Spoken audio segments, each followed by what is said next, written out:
台湾经济研究院今仔发布上新的整体经济报告，预估今年台湾的经济成长率会有4.05%，比去年11月预测是增加1.45%。主要是因为咱国外销表现了真好，民间的投资甲消费嘛比本地预期搁较好。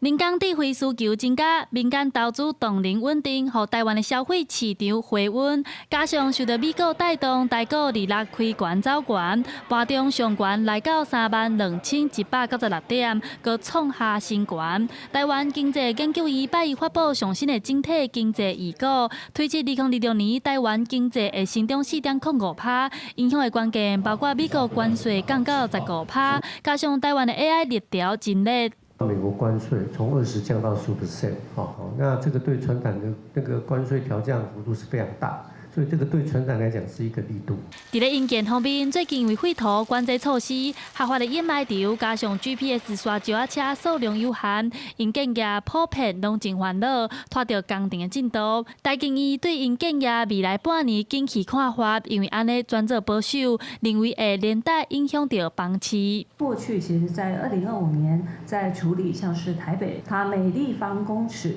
大概处理的费用是在1000到1500元左右。 但是呢，在今年的1月份开始就跳高到3000到5000元左右，甚至呢，在